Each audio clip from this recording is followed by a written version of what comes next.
안녕하세요. 오늘은 여러분께서 보내주신 자료, 영덕 지역 이야기인데요. 무이공 박 회장이라는 분, 임진왜란 때 큰 공을 세우셨지만 우리가 아는 공식 명단에는 좀 빠져있는 그런 숨겨진 영웅 이야기를 좀 깊이 파헤쳐 보려고 합니다. 네, 맞아요. 보내주신 자료가 그 무이공 종과에서 열린 강연이랑 또 월월이 청청 같은 지역 문화 행사 기록이잖아요.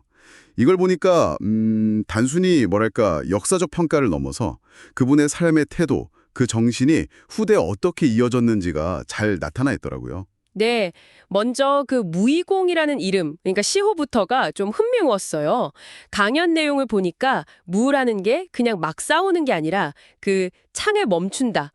그러니까 전쟁을 끝낸다는 뜻이 담겨 있다고요. 그렇죠. 평화의 의미죠. 거기에 의는 그 표범이 털을 세운 모습처럼 뜻이 아주 굳세고 용맹하다는 뜻이래요. 그러니까 시호만 봐도 이분이 그냥 무인이 아니라 위기를 딱 끝내는 그런 강한 의지를 가진 분이었구나 알 수 있는 거죠. 문무를 겸비했다는 점도 계속 강조되고요. 그런데 이렇게 중요한 분이 왜 우리가 아는 선모공신, 그 임진왜란 공신 명단에는 없을까요? 자료에서도 그 당시 선조 시대의 좀 역설적인 상황 이런 걸 지적하던데요. 네, 그게 핵심인데 전후에 이제 공신 책봉하는 과정 있잖아요. 그게 상당히 좀 불공정했다는 거예요. 자료에 보면 선조 임금 피난길 그냥 따라간 호성 공신은 뭐 4시까지 다 포함해서 80명이 넘는데 아, 그냥 모시고 간 사람들이요? 네. 근데 진짜 목숨 걸고 싸운 선모 공신은 딱 18명뿐이고 심지어 이순신 장군이나 원균 장군도 사후에나 책봉이 됐다는 거죠. 그러니까 무의공은 물론이고 뭐 홍위 장군 곽지호 같은 분들도 다 빠진 거예요. 와, 정말 공을 세우고도 제대로 인정받지 못했다는 거네요.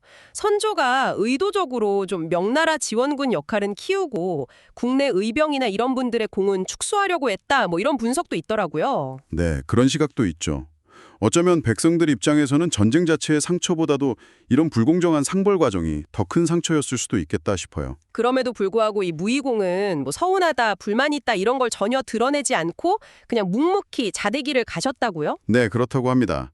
강연자가 이걸 항심, 헝심이라고 표현하더라고요. 그러니까 변하지 않는 마음의 온도를 유지하는 태도요. 뭐 알래스카를 가든 에티오피아를 가든 체온을 유지하는 항온동물처럼 어떤 상황에서도 흔들리지 않는 마음이랄까요? 항심, 참 어려운 경지인데요. 이런 태도 뒤에는 혹시 서해 류성룡 같은 분의 영향도 있었을까요? 자료 보니까 서해 선생도 공신책봉 사양하고 초상화도 안 그리셨다고. 네, 충분히 그랬을 수 있죠. 서해 선생 역시 그런 불의나 불공정에 타협하지 않으려는 그런 면모가 있으셨으니까요. 아, 그리고 무이공 형제 이야기도 나오잖아요. 아우인 박홍장 목사공과의 관계를 이택, 리제에 비유한 거요. 그 밑이 연결된 두 연못처럼 서로 물을 채워주면서 수위를 맞추는 관계. 아, 서로에게 힘이 되어주는. 네. 근데 그 아우분은 일본에 사신으로 갔다가 그 고초 때문에 좀 일찍 돌아가셨다고 하니 참 안타까운 일이죠. 아, 네. 그런데 이런 항심, 이 꿋꿋한 정신이 그냥 개인적인 차원에서 그치지 않고 후대로 이어졌다는 점이 또 중요해 보여요. 맞습니다. 무예뿐 아니라 학문 쪽으로도 큰 영향을 미쳤다는 건데요. 무예궁의 아들 박늑이라는 분이 금서원이라는 곳을 세웠다는 이야기가 나오죠. 이게 그냥 개인 서재가 아니라 뭐랄까 귀한 책들을 모아서 마을 사람들이 함께 볼 수 있게 한 일종의 공공 도서관 같은 역할을 한 거예요. 아, 금서원, 검은고와 책이라. 이름도 멋지네요. 그게 어떤 의미가 있었나요? 중요한 건 이 금서원이 그냥 책만 모아둔 게 아니라 가람 이현일, 존재 이휘일 형제 같은 분들, 영남학의 정말 큰 학자들이죠.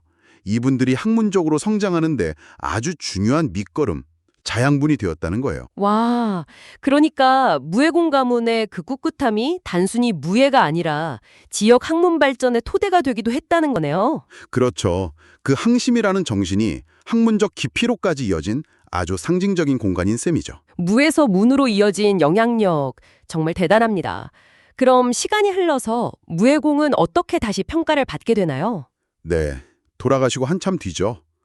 18세기 후반 정조 때쯤인데요. 조정에서 드디어 무예공이라는 시호를 내리고 그분을 모시던 구봉정사가 구봉서원으로 승격이 돼요. 그러니까 사회적으로, 공적으로 이제 기림을 받게 된 거죠. 아, 사후에라도 제대로 인정 받으셨군요. 네. 그리고 그 묘갈명, 그러니까 묘비에 새기는 글은 당시 최고 명필이자 영의정이었던 최재공이 직접 짓고요. 그 시는 또 영남학파의 마지막 거두라고 불리는 서산 김응락 선생이 썼다고 하니까 후대의 평가가 어느 정도였는지 짐작이 가죠? 네, 그분의 행적을 기록한 책 이름도 관감록이라고 이것도 의미가 깊다고요.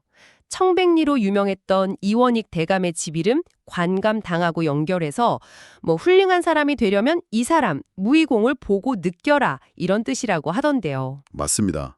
그만큼 후대에는 정말 본받아야 할 인물로 확실히 자리매김했다는 증거죠. 그래서 강연자는 이런 풍부한 역사, 문화자산을 가지고 있는 영덕이 더 이상 그냥 작은 안동에 머물 게 아니라 이 그러니까 가람 이연일 선생 같은 학문적 전통과 또 무의공 같은 이런 정신이 결합된 영덕만의 고유한 정체성을 만들어가야 한다. 이렇게 강조하더라고요. 아, 문과 무가 어우러진 영덕만의 색깔이요? 네. 그러면서 월요리 청청 같은 그런 지역 고유의 문화 콘텐츠도 잘 활용해야 한다고 제안하고요. 네, 오늘 무의공 박예장 이야기를 통해서 참 뭐랄까 세상의 평가나 인정 이런 것에 흔들리지 않고 자기 내면의 그 항심을 지키며 묵묵히 자기 길을 갔던 한 인물의 단단함을 느낄 수 있었습니다. 네, 저도요. 그리고 한 사람의 그런 정신적인 유산이 단순히 과거에 머무는 게 아니라 어떻게 지역의 학문으로 또 문화로 이렇게 스며들어서 오늘날의 정체성을 고민하는 중요한 자원이 될 수 있는지를 잘 보여주는 사례 같아요. 그러게요. 마지막으로 강연자의 말처럼 한번 생각해 볼까요? 영덕이 작은 안동이라는 틀을 넘어서야 한다는 이야기처럼 혹시 여러분 주변에도 좀 더 큰 이름이나 이미지에 가려져 있지만 자세히 들여다보면 그 자체로 고유한 빛과 이야기를 품고 있는 곳은 없을까요? 잠시 그런 곳들을 떠올려 보시는 것도 꽤 흥미로운 작업이 될 것 같습니다. 오늘 이야기는 여기까지 나누겠습니다.